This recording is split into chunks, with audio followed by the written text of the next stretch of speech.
takéto cestičky, kde si voda vytvorila taký žľab.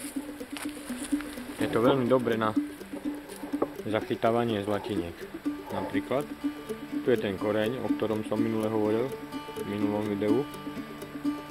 Lenže ten nie je teraz vo vode, ale je vonka. Po jednej strane je hora, po druhej strane z hôr steká voda a potom steká takto dole po takých cestách, ktoré si tvorí. A tu sa schromažďuje potom ten štrk a takisto aj ďalej. Takže tu by sme si kľudne mohli zobrať odtiaľto nejakú vzorku a trocha to preosiať a vyskúšať, či sa tu nenachádzajú nejaké zlatinky. Najmä tu za kameňmi, aj pred kameňmi, alebo pred takými väčšími prekažkami. Napríklad tu sa už schromažďuje. To vidno potom aj podľa listia. Sa robia také zrázy. Tu by som kľudne mohol tiež kopať. Nie kopať, ale trocha tej hliny si odtiaľ zobrať.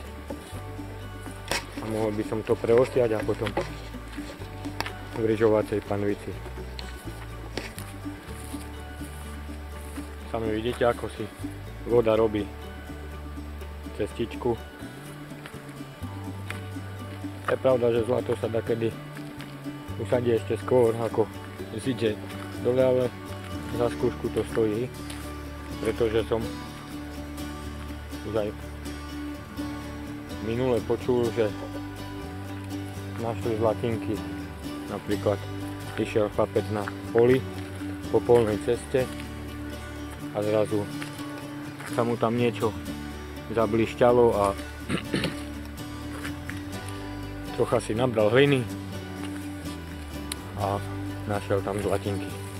Takže sa tam vybral s väčšou lopatou a potom si tam našiel to, čo hľadal.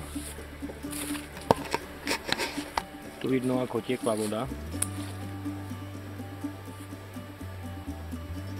Ako si robila cestu. Teraz stačilo by prísť a tento štrk, ktorý sa tu nahromadil, trocha si z neho zobrať. Takisto potom na tejto strane tak pokračovať. Opäť tu vidíme štrk. Tu vidíme tiež, tu tekla voda. Tu si môžeme zobrať štrk. Tu vidno tiež taký ťažší, ktorý sa usadil. Tu už nie, lebo všetko išlo rýchlo. Ale napríklad tu je trocha štrku. A tak si pobrať také vzorky toho štrku a možno by sme aj niečo našli.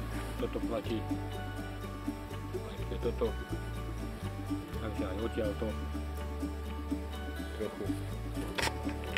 To sú také prírodné žľaby.